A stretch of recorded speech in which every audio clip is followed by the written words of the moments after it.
Assalamualaikum warahmatullahi wabarakatuh. Selamat pagi teman-teman dan Ibu Fania selaku dosen penampung mata kuliah Psikologi Budaya. Saya Nala Dwita Adristi dari kelompok 1. Izin memperkenalkan kelompok saya yang dengan anggota sebagai berikut: Rangga Febriano dengan 3 digit NIM terakhir 007, Muhammad Afikri dengan 3 digit NIM terakhir 008. Lalu selanjutnya ada saya sendiri, Nala Dwita Adristi dengan 3 digit NIM terakhir 113. Selanjutnya ada Fabia Haq dengan 3 digit NIM terakhir 161. Dan yang terakhir ada Ratna Trijayanti dengan 3 digit NIM 172. Selanjutnya kami akan mempresentasikan hasil rangkuman kami tentang materi Down Syndrome. Mulai dari latar belakang, yakni pada abad ke-17 di Barat, kaum bangsawan membedakan masyarakat umum berdasarkan kesucian seksual. Oleh karena itu, diduga Down Syndrome terjadi pada kaum masyarakat tingkat ekonomi menengah ke bawah. Lalu sistem evolusi kedokteran kuno di India telah ada yang mempengaruhi oleh Ayurveda, dan makna dikaitkan untuk air mani oleh Ayurveda telah ditanamkan secara mendalam ke dalam jiwa generasi selanjutnya hingga kini. Selanjutnya pengertian. Apa itu Down Syndrome? Down Syndrome termasuk dalam kultur Down Syndrome yang diusung dari India dan banyak ditemukan juga di daerah negara-negara bagian Asia. Istilah Down Syndrome pertama kali muncul pada tahun 1960 setelah dijelaskan dalam atribusi psikomatik terkait kehilangan air mani oleh Profesor N.N. Teguran. Down Syndrome telah disebutkan di bawah lainnya yang tidak ditentukan gangguan neurotik F48.8 dalam statistik internasional klasifikasi penyakit dan masalah kesehatan terkait atau ICD-10. Selanjutnya, kata dat yakni berasal dari bahasa Sanskerta, ini dato yang berarti penyusun tubuh. Lalu Down Syndrome atau kecemasan kehilangan air mani adalah kecemasan dengan hilangnya vitalitas dan kekuatan yang disebabkan oleh hilangnya air mani saat masturbasi, kehilangan melalui urin atau bangku. Gejalanya meliputi kecemasan, gejala suasana hati, atau gejala somatik. Meskipun awalnya dianggap sebagai sindrom terkait budaya yang hanya terjadi di sekitar anak benua India, kasus Down Syndrome telah dilaporkan dari berbagai negara seperti China, Sri Lanka, bahkan juga ditemukan pada benua Amerika dan Eropa. Selanjutnya,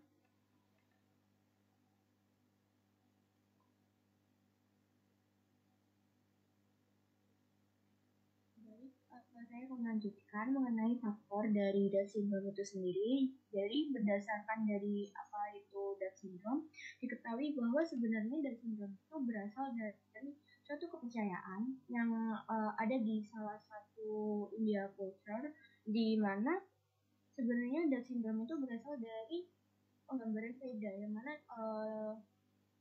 itu berasal dari salah satu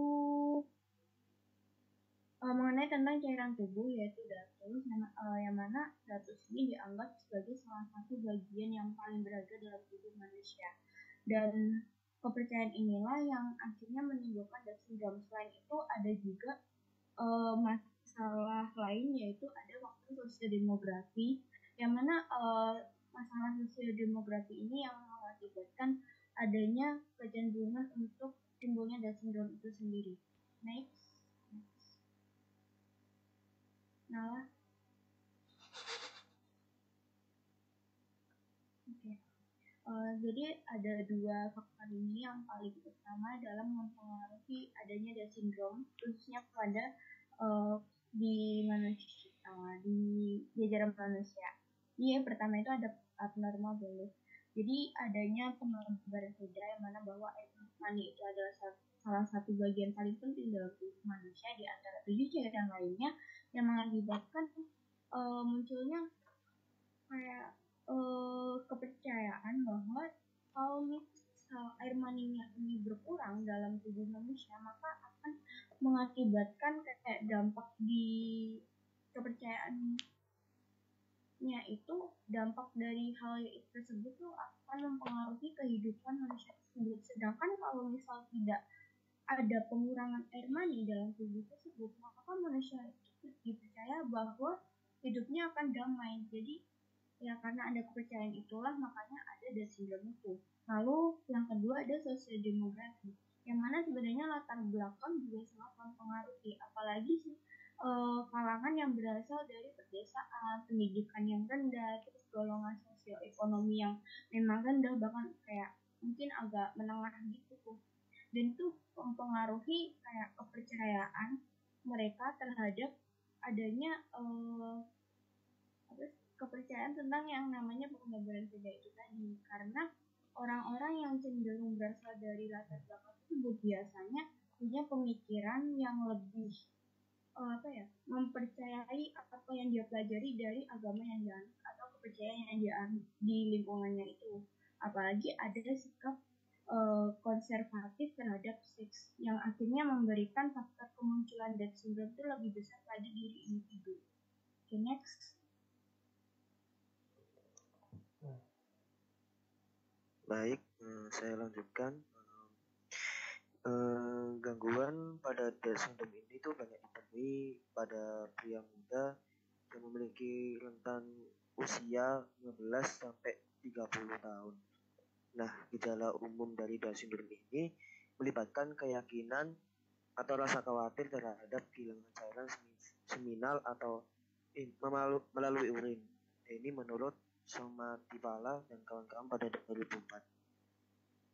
Nah, gejala-gejala umum lainnya itu sering terjadi antara lain yang pertama yaitu keluhan cairan dan bagi penderita Down syndrome merasa bahwa mereka itu kehilangan cairan seminal melalui urin yang diyakini sebagai air mani.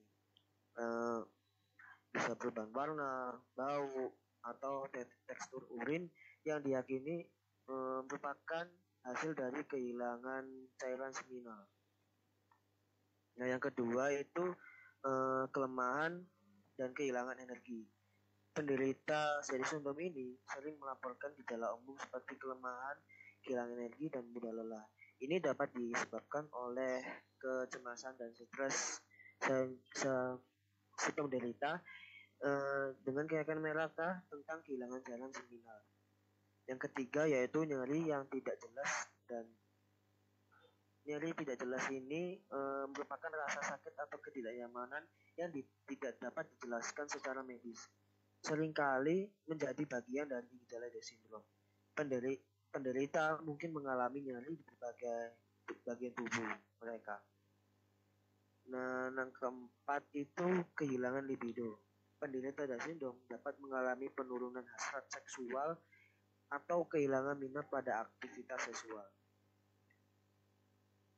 Yang kelima yaitu distorsi dalam bentuk penis. Beberapa orang Down syndrome mungkin melaporkan adanya distorsi dalam bentuk penis, meskipun ini tuh tidak dapat dijelaskan secara objektif melalui pemeriksaan medis. Yang keenam yaitu impotensi dan ejakulasi dini. Penderita dapat mengalami masalah seksual seperti impotensi atau kesulitan ereksi atau ejakulasi dini yang dapat meningkatkan kecemasan dan kekhawatiran mereka. Yang ketujuh yaitu kecemasan atau gejala depresi. Penderita Down syndrome seringkali mengalami tingkat kecemasan yang tinggi atau gejala depresi sebagai respon terhadap keyakinan mereka tentang kehilangan cairan seminal mereka. Nah, sebuah studi baru-baru ini di India mengungkapkan bahwa hampir 2/3 pasien dengan sindrom Down ini memiliki beberapa psikiatri lainnya. Disfungsi seksual ditemukan sebagai komorbiditas yang paling umum. Dilaporkan juga 1/5 komorbiditas depresi dan 1/5 lainnya komorbiditas stres dan gangguan neurotik.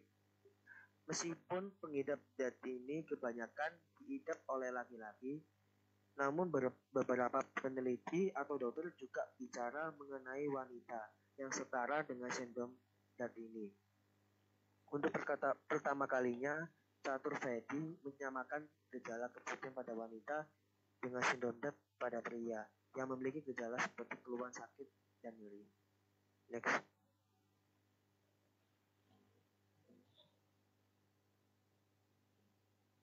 Next.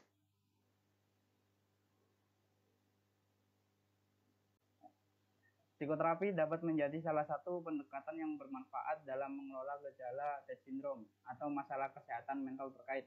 Beberapa jenis psikoterapi yang dapat dipertimbangkan melibatkan Cognitive Behavioral Therapy atau CBT, psikoedukasi di mana ini termasuk ke dalam CBT, lalu relaksasi dan mindfulness.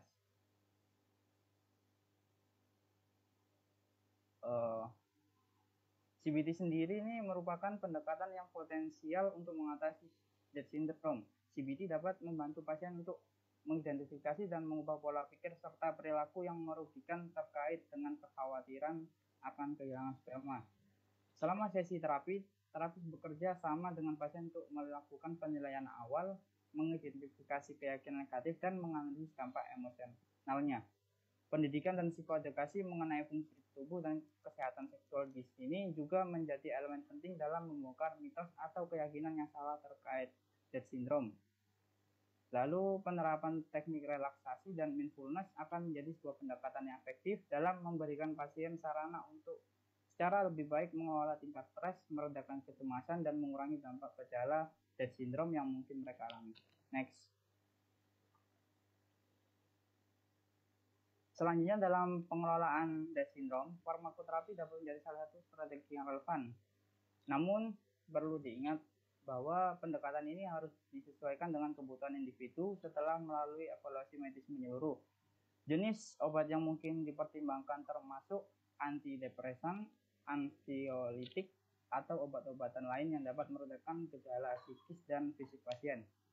Dalam sebuah studi yang terdokumentasi dalam jurnal Udina dan kawan-kawan, evaluasi terhadap 144 pasien dengan keluhan seksual termasuk 93 atau 60% yang mengalami sindrom DAT menunjukkan bahwa kelompok yang hanya menerima konseling memiliki tingkat keluar terapi yang lebih tinggi, sekitar 40,6%, dan tingkat perbaikan yang lebih rendah 17%, dibandingkan dengan kelompok yang menerima placebo 34%, impramin 50%, atau lorazepam 58%, yang mencapai tingkat perbaikan yang lebih baik. Penelitian lain dari jurnal yang sama juga menyebutkan bahwa 30 pasien dengan DAT syndrome merespon positif terhadap pengobatan fluoxetine. Selanjutnya, tambahan terdapat pengobatan alternatif untuk DAT syndrome, yaitu pengobatan Ayurveda. Ayurveda merupakan sistem pengobatan tradisional India yang melibatkan pendekatan holistik untuk kesehatan dan keseimbangan tubuh. Terapi ini melibatkan pola makan khusus, penggunaan obat-obatan herbal, olahraga, meditasi, pernapasan, terapi fisik, dan metode lainnya. Studi yang sama menunjukkan bahwa kelompok pasien yang menerima terapi psikososial yang berfokus pada psikoedukasi dan relaksasi bersama dengan terapi Ayurveda mencetak nilai yang signifikan lebih rendah pada skala depresi Hamilton setelah 1 bulan dibandingkan dengan kelompok yang hanya menerima terapi Ayurveda. Ini menunjukkan bahwa terapi Ayurveda juga dapat dijadikan sebagai pendekatan untuk mengatasi DAT syndrome. Next.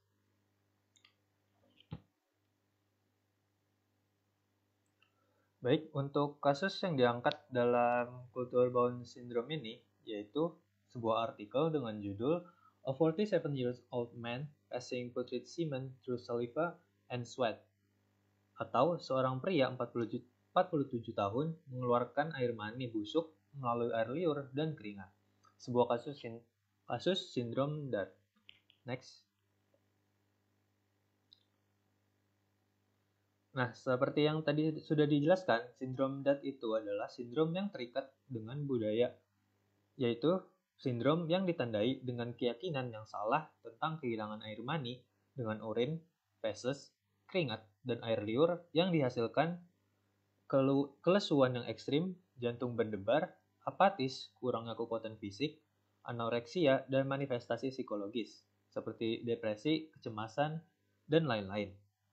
Penelitian-penelitian sebelumnya telah menemukan depresi, kecemasan, dan gejala dan gejala somatik dan hipokondria sebagai presentasi psikiatri yang umum muncul dari sindrom DAT. Yang selanjutnya dapat dikaitkan dengan disfungsi ereksi dan ejakulasi dini. Next. Sindrom DAT yang disertai dengan kepercayaan tahayul yang disajikan dengan gejala somatik dan memiliki pemikiran bahwa air maninya telah melewati air liur dan keringatnya. Penelitian ini bertujuan untuk melaporkan presentasi kompleks dari sindrom yang terikat dengan budaya dan penderitaan jangka panjang pasien, sehingga dokter keluarga dapat mempertimbangkan asal budaya dan kepercayaan tahayul yang terkait saat mengelola pasien dengan sindrom DAT. Subjek pada kasus ini yaitu adalah seorang pria muslim berusia 47 tahun yang sudah menikah dan menganggur, berpendidikan menengah dan tinggal di pinggir kota. Dirujuk ke klinik psikiatri seks dengan keluhan rasa panas di sekujur tubuh yang dimulai dari daerah kemaluan dan insomnia selama 5 tahun terakhir. Next. Ia menikah 10 tahun yang lalu dan memiliki kehidupan seks yang baik sebelum sakit.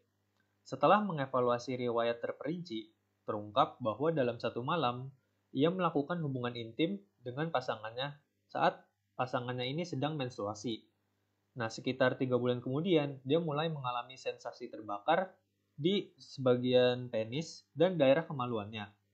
Gejalanya menjadi lebih buruk dan ia merasa lemas, sakit kepala, sakit badan, dan sampai insomnia. Sekarang dia menghindari segala bentuk aktivitas seksual dan dia belum bertemu istrinya selama 2 tahun terakhir. Dia berpikir bahwa air maninya telah menumpuk di kantong bukal dan dikeluarkan melalui air liur, keringat, kotoran, dan air seni. Dia mengalami bau tidak sedap dari keringatnya dan menghubungkannya dengan air mani yang busuk dalam keringat. Next.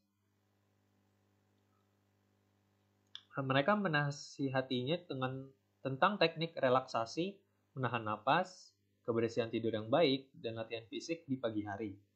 Mereka juga memberikan psikoterapi interpersonal yang menargetkan kesalahpahamannya tentang seks selama menstruasi dan mekanisme pengeluaran air mani. Setelah 3 bulan pengobatan, insomnianya berkurang secara signifikan dan sensasi terbakarnya membaik sampai lebih dari 75%.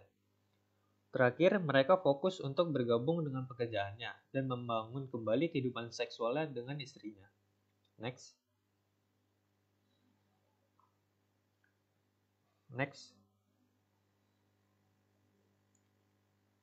Untuk analisis kasusnya, jadi setelah peneliti melakukan evaluasi riwayat rinci dan MSE, mereka mendiagnosisnya sebagai kasus sindrom DAT dengan kepercayaan tahayul dan mempertahankan gangguan gejala somatik dan gangguan delusi sebagai diagnosis banding karena hubungan temporal antara gejala dan hubungan seksual selama menstruasi dan keyakinannya tentang gejala-gejala tersebut. Biasanya sindrom DAT lebih banyak terjadi pada pria berusia 20-38 tahun yang tinggal di daerah pedesaan dengan tingkat pendidikan yang rendah. Namun dalam kasus ini, usia pasien adalah 47 tahun, yang tidak hanya di luar usia rata-rata tetapi juga jarang terjadi. Sebuah penelitian terhadap 780 pasien yang berusia lebih dari 16 tahun yang direkrut dari 15 pusat di India dan dinilai dengan kuesioner sindrom DAT mengungkapkan bahwa presentasi yang paling umum adalah keluarnya air mani pada malam hari sebesar 60,1%, dengan air seni sebesar 59,5%, masturbasi yang berlebihan sebesar 55,1%, dan mimpi seksual sebesar 47,3%. Dalam kasus ini, mereka menemukan bahwa pasien mengeluh bahwa sebagian besar air mani keluar melalui air liur dan keringat. Kemudian air seni dan tinja yang merupakan presentasi yang tidak biasa untuk gejala sindrom DAT. Next. Dalam kasus literasi kesehatan yang buruk, ketidaktahuan, kepercayaan sosial budaya yang salah, dukun, dan juga praktisi yang tidak berkualitas, serta guru agama yang memiliki peran potensial dalam menciptakan dan mempertahankan kesalahpahaman budaya seperti sindrom DAT. Pada pasien ini, Ia awalnya berkonsultasi dengan dukun, guru agama, dan kerabatnya yang menyesatkan, dan memperkuat keyakinan tahayul bahwa entah bagaimana caranya, darah menstruasi istrinya bersama dengan zat-zat berbahaya dan patogen masuk ke dalam tubuhnya dan menimbulkan masalah-masalah ini. Pasien mereka juga merasa bersalah karena melakukan hubungan seks selama menstruasi yang tidak diperbolehkan dalam Islam. Situasi ini dapat dijelaskan oleh sindrom DAT itu sendiri, tingkat pendidikan, dan juga kepercayaan budaya setempat, yaitu budaya Bangladesh. Next.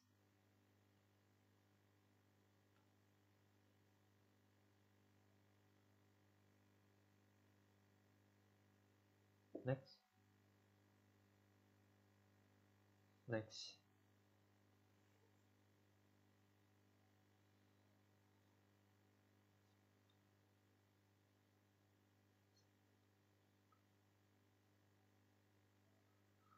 Untuk kesimpulan pada presentasi kali ini yaitu bahwa sindrom DAT merupakan kondisi yang erat terkait dengan kepercayaan dan nilai-nilai budaya, khususnya dalam konteks Indian culture.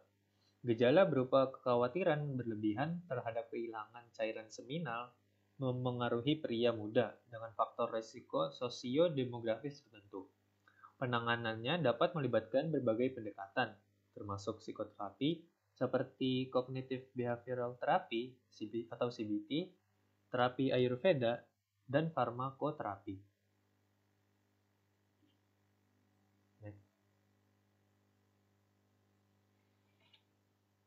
Baik, sekian presentasi dari kelompok kami. Untuk jika ada pertanyaan, bisa ditanyakan di forum diskusi Sidia. Kurang lebihnya mohon maaf. Wassalamualaikum warahmatullahi wabarakatuh.